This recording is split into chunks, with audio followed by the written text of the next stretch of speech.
Նիկոլ Փաշինյանի թիրախում այս անգամ եկեղեցին ու հոգևորականներն են։ Նախորդիվ Փաշինյանը փորձում էր զավթել դատական համակարգը, սահմանադրական դատարանը։ Փաշինյանի թիրախում մշտապես եղել են զանգվածային լրատվության միջոցները, տարբեր մասնագիտական համայնքներ, ազգային կառույցներ։ Այս անգամ Փաշինյանը ցանկանում է վեթինգ անել հոգևորականներին։ Երեկ իր ֆեյսբուքյան էջում արած գռեհիկ գրառումը, թե սրբազան գնա քեռուդ կնկան դոմփիր, ցնցել էր նաև Փաշինյանի աջակիցներին։ Նրանք չէին ուզում հավատալ, որ երկրի ղեկավարը կարող է այդ աստիճան իջնել։ Հետո Փաշինյանը հայտարարեց, թե պատրաստվում է կուսակրոն հոգևորականների կուսությունը ստուգել։ Մեկ այլ գրառմամբ էլ հայտարարեց, թե եկեղեցին պետք է կաթողիկոսի ընտրության հարցում վճռորոշ ձայն ստանա։ Հայաստանի Հանրապետության գործող սահմանադրության 17-րդ հոդվածի 2-րդ մասն ասում է, որ կրոնական կազմակերպություններն անջատ են պետությունից։ Հետևաբար հարց է առաջանում, թե ինչ հիմքով է Փաշինյանը ուզում միջամտել հայ առաքելական Սուրբ եկեղեցու գործերին։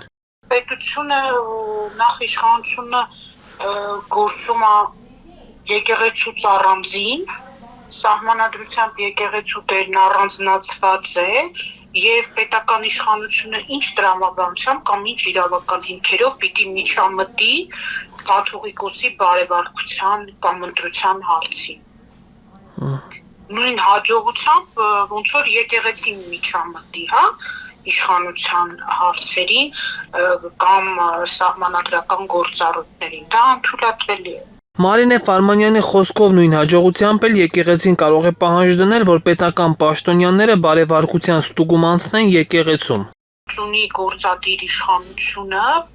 եկեղեցու կանոնակարգային հարցերին միջամտելու։ Ընդհանրապես որևէ տրամաբանություն չկա, բայց վաղուց արդեն տրամաբանություն չենք փնտրում այդ ասածների մեջ։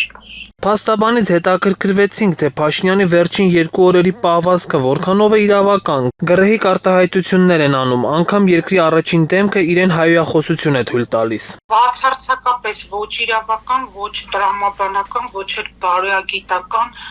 ոչ մի կարգավորման մեջ չի տեղավորվում, թե ինչ է անում երկրի վարչապետը։ Կուսակրոնության ստուգման եւ այլն իմաստով դա բացառապես եկեղեցու գործն է։ Եկեղեցու կանոնական ուրեմն արժեքներն են, որոնք որ հենց իրենց, այդ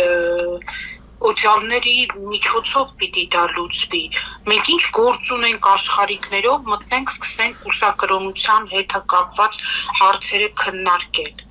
Եկեղեցին ունի համապատասխան կառավարման մարմին, գործիքներ, կառավարման իրավական ուժ ստացած նորմեր, որոնցով որ այդ ամեն ինչը կարգավորվում է։ Հետևաբար վարչապետը բացարձակ իրավունք չունի այդ դաշտ մտնելու, եթե իհարկե իր գրառումները հասնում են փողոցային բամբասանքի մակարդակի։ Փաստաբանը պատահական չի համարում, որ Փաշինյանն ու Աննա Հակոբյանը որոշել են վարկաբեկել եկեղեցուն։ Նա կարծում է, որ դա Ադրբեջանի հրահանգն է։ Քիչ առաջ լուր կարդացի, որ Մայրաթոռը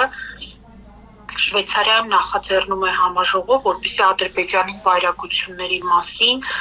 լուր աշխարհի իրազեկի եւ բավականին լուրջ բաներ են, կազմակերպություններ են ներգրաված այդ համաժողովի մասնակցության շրջանակներում։ Դա պատասխանն է իմ կարծիքով Վատիկանում տեղի ունեցած այդ ստահոդ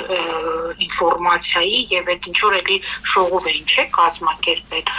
Ու Ալիևը հրաման է տվել, որ ուրեմն հարցակվի արդեն Մայրաթոռի վրա։